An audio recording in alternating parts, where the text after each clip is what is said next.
Hello and welcome to this edition of Money in Motion video blog. This is Dan Perkins and thanks for watching.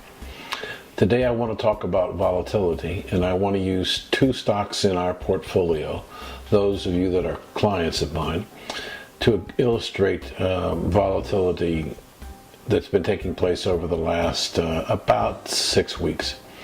The two stocks are Mankind and Gilead. March was an extremely volatile month for the biotech sector, and they gave up some of the gains that we made over the last 12 months, but they're still doing quite well. Let's focus on the volatility of Mankind. I'd have to say to you that I have not seen more negative research written on a company, not based on any facts whatsoever, in order to accomplish one thing, and that was to drive down the price of the stock, because the authors of the reports were basically short the stock. Shorting means that they hope to make money by selling the stock at one price, and as it goes down they can buy it back at a lower price, making the difference.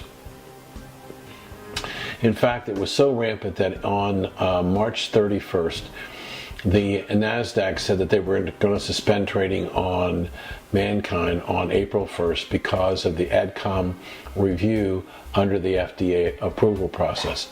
So even if you wanted to buy it or sell it on Monday the 31st, you couldn't, because the NASDAQ was concerned about the extreme volatility.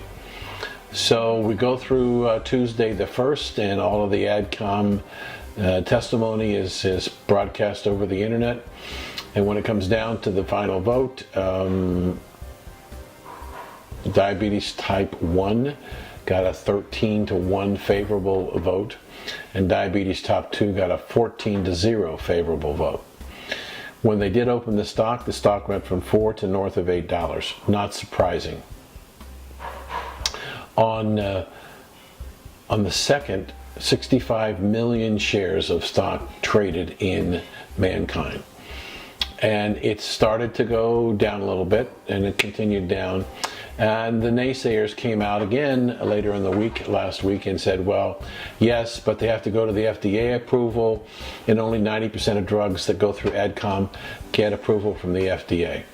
So naysayers out again, trying to drive the price of the stock down. And as a result, the stock sold off a little bit. Now today, the FDA announced that they were going to postpone their final review until July 15th, 90 days from now. And the shorts were out again, saying that it's a sign that the FDA is not going to approve it. It's bad for the stock. Stock was off somewhat today. Did recover. So every time something happens, or anticipation something happens, we got people writing research reports before the fact. Now our other stock, Gilead, also came down in March, from a high of 82 or so down to as low as 68. It's recovered back to 72, 73. Here's a company that told us, and this was in my special report on Gilead a week or so ago, that at the end of the fourth quarter they were not going to predict the results for their new hepatitis C drug. Street now estimates maybe as much as $1.5 billion were sold in the first quarter of this year. Now, Gilead received a letter from Henry Waxman, as I pointed out in my last blog, from the House, a Democrat, thinking that the $84,000 therapy was too expensive. But one was pointed out that if you don't take the drug, you could lead to liver failure, and liver transplants cost about $1 million. So $84,000 for a cure, or something that's only about 55% effective, and the other 45% looking at liver transplants if they can get them at $1 million or so. All of a sudden maybe it doesn't look too bad. I think both stocks are due for significant upward movement based on what we call events. Let's deal with Gilead first, because they have the most current event. Sometime towards the middle of the latter part of April, Gilead will report first quarter earnings, but more important to the markets, they'll report first quarter sales for their hepatitis C drug. I'm expecting somewhere between $1.25 billion and $1.5 billion, but could be surprised. That would, at $1.5 billion, that would give us an annualized run rate of about $6 billion. Some people on the street are saying as high as $7.5 billion for the year. $7.5 billion in sales versus $11 billion in the rest of Gilead. You could see a significant move in the stock. Now, with all this sell-off, most of the major houses that follow the stock have not revised their upward price targets. Merrill's still at about $118. Some others I've seen at $103 to $108. I did see one at $75, to be fully disclosed.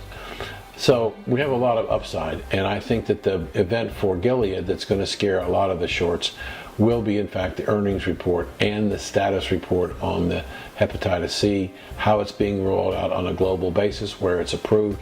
All of that will be very positive news for the stock. Mankind, July 15th. We have to wait 3 months. The current estimates on the street are 90% approval by the FDA.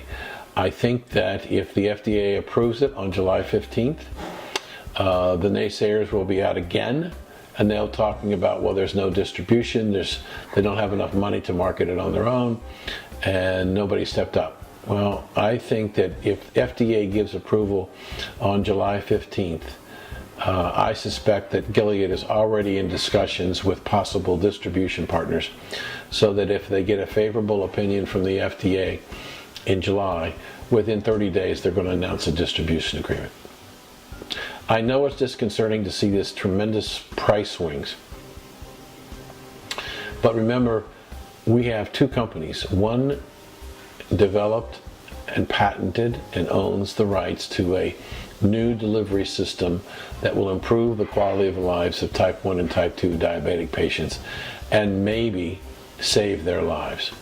Gilead, with all the drugs that they're doing under HIV and their other drugs, has a drug that will cure hepatitis C, many strains, up to 85% of them in 12 weeks. These are companies that are poised for the long term to generate very significant sales and revenues over the next 5 to 10 years. And I want to own them, and you should too. Any questions about this, please feel free to give me a call. Thanks for watching. This has been Dan Perkins.